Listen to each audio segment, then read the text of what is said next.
kids, don't tell your parents we did this. And they're giving them vaccines in California, as you know, without telling the parents and telling the kids not to tell them. Think the government's out of control yet? It's going to get a lot worse. But here's the Daily Mail article, and they're reporting on a Sunday Times of London report of top eugenicist. President of Yale was a fanatic eugenicist in the worst meaning of the word, and during World War II and then after, during the Cold War, had emergency relocation plans for the elite, Aryan elite of the British academia to get them to the United States, but they would only evacuate the wonderful bloodlines of those folks, according to them. Okay, moving right along from that, we move to Whitney Houston. Now, we've put a viral video out of titled "Secret of Whitney Houston's Death Discovered," and it was not any illegal drugs. She survived all that. And I'm not saying illegal drugs are good. The point is, she survived all that. It is the legal prescription drugs that kill over 150,000 people a year, not counting the 100,000 plus that die from other drug interactions. And this is all on record. Natural News has written articles linking to the government's own documents. We've written articles detailing it. Here's Paul Watson's today. Establishment media hides fact that Big Pharma killed Whitney Houston. Singer died after taking a cocktail of antidepressant drugs. Marilyn Monroe thought it was okay to take prescription drugs, even though evidence shows it killed her. Kennedy was on a bunch of prescription drugs and thought it was okay because his doctor gave it to him. We also have Elvis thinking, oh, he was a DEA honorary agent, was against illegal drugs. And he says, arrest everybody, throw the key away, even though it just sends him to a college of crime, learn how to use more drugs and rob people.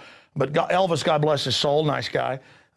He also, of course, died connected to prescription drugs. So it's a scourge, many times more dangerous than illegal drugs. But that's all synthetic so they can patent it. But it's also the big mega drug companies connected to the big banks that actually launder the money from the illegal drugs. So they only make illegal drugs illegal because they're naturally occurring, coca, opium, poppies, marijuana, because they can't have a monopoly on it, and that's why those drugs are illegal. So there's the bottom line on that piece of news. And I got criticized Sunday when it was already being reported Sunday morning that it was prescription drugs that killed her for putting that video out. Now it's totally confirmed, no illegal drugs in her system, but all the synthetic versions of it that are souped up. Okay, shifting gears to Ron Paul. Ron Paul, I love him. You're not supposed to call election fraud when you see it, but it's happened in Maine now, and he said there's big anomalies. It happened in Iowa, as we've proven. It happened in Nevada. He's #1 in the polls. Exit polls show he's winning, but when 2 to 4% are reporting, that means 90+% haven't reported, the corporate whore media is announcing him the winner. The corporate whore media is announcing that Mitt Romney is the winner, and that Ron Paul is not the winner. So that's what they're doing, and it's disgusting. And even the New York Times is having to admit that he could still win Maine, and he's now going to contest that. Now let me take you to today's quote. A total population of 250 to 300 million people, a 95% decline from present levels would be ideal. Ted Turner, 1996, Autobahn magazine. And actually I have a copy of that in my film, America Destroyed by Design, actual video of Autobahn magazine where he actually said it. I mean, we've checked that quote.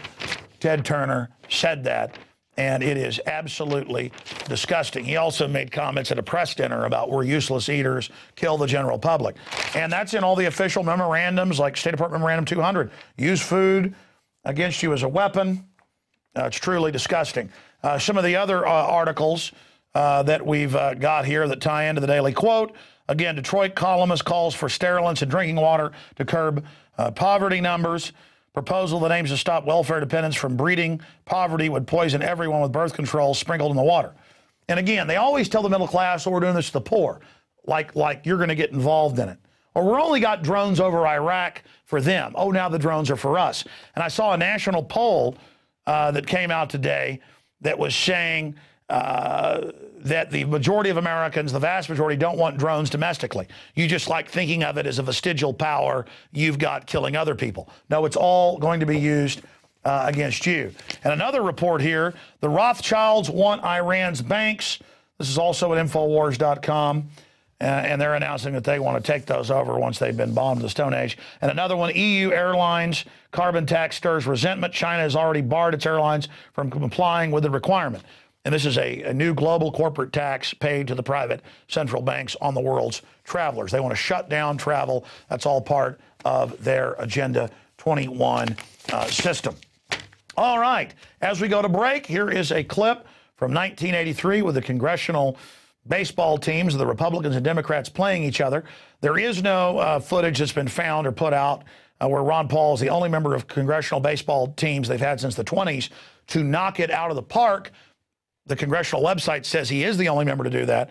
But in the short video we have, we're not going to show it all to you, but it's on YouTube, he knocks it all the way to the fence and runs home runs 3 times. So here is one of those right now.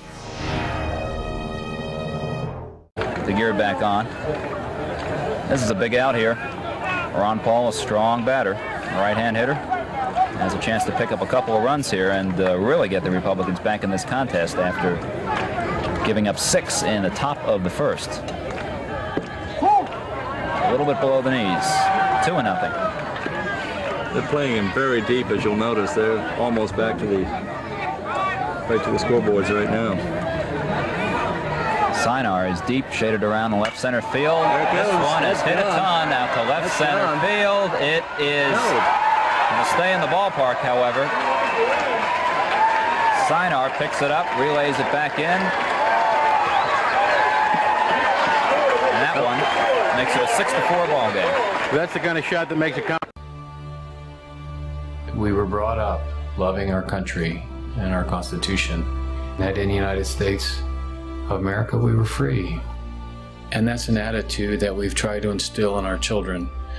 I met my wife while in the Air Force. I was a combat pilot in Vietnam. I served in Desert Storm as a commander. When I graduated from the academy, I took the oath of office. And as a commander, I administered that oath to many people. Now I wonder about the understanding people have of our Constitution, and I think about our candidates for President of the United States. It's interesting to see the support Ron Paul gets from the military.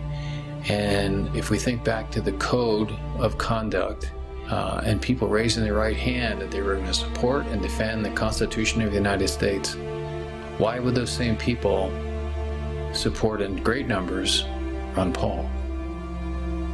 I think it's because they know that he supports the Constitution of the United States. It doesn't mean you have to go to war to do it. It means you have to understand what the Constitution is and be a supporter inside of your own country, whether you're in the military or not, of that Constitution and make the United States strong. And Ron Paul does that. That's his feeling, that's his thrust. And that's why if you look at the percentages that support him in the military, it's huge. Why is that? Because they've raised their right hands and they're putting their lives on the line for us here in the United States. And they know that Ron Paul does the same.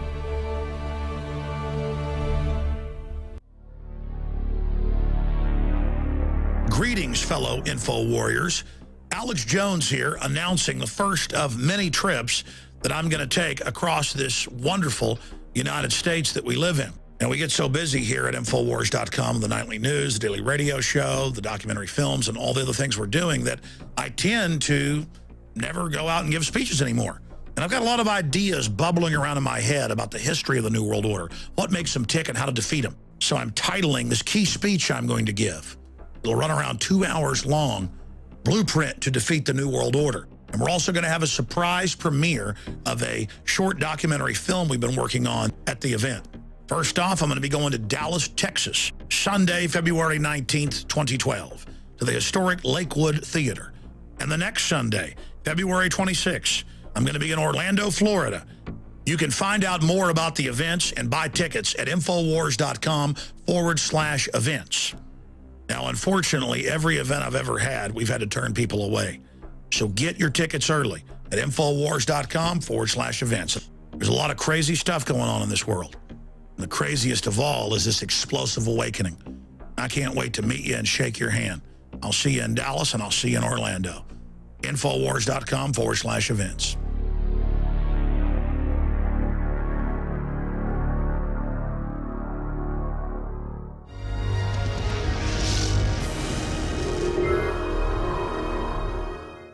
And we are back again. Thank you for joining us on this Monday, February 13th, 2012 edition. We are now joined by Charlotte Thompson Iserbyt. She, of course, was the head of policy, or the #2 position at the Department of Education. She'd worked in the civil service internationally before that. Her father and grandfather, of course, were members of Skull and Bones, and information that she gave to Anthony Sutton was used to basically break Skull and Bones wide open. And, of course, we've interviewed her on the radio covering that and produced a special report here for viewers of InfoWars Nightly News and viewers of PrisonPlanet.tv. But I wanted to get her on today because she's up in Maine to give us her view on what happened with Ron Paul. Ron Paul has had elections stolen from him before. We know in Iowa, the key areas like Ames, the university, where he was polling 50 to 60%, just didn't show up, even though they were voted at the precinct level. Karl Rove said the trucks were lost with the ballots. They're not carried by trucks. They vote and then post the results. The same thing has now happened in Nevada. They have just a couple percentage points reporting, and they said it was Mitt Romney. And now it's been so brazen in Maine that Ron Paul has come out and said there's evidence of fraud and that they are investigating it.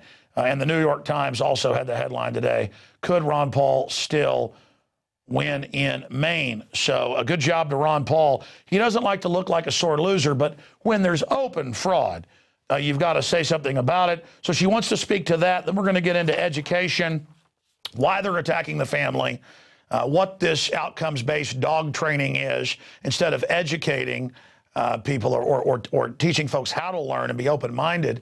They're basically just conditioning them or brainwashing them with training instead of education. Now, they call the training education today. So we're going to be breaking that down with her and a lot more today. And we're also seeing this trend I want to ask her about before she leaves us, of where schools are now giving Norplant and abortions and even Gardasil shots to children as young as 11 and 12 without parental consent. And in England, they're telling them, don't even tell your parents.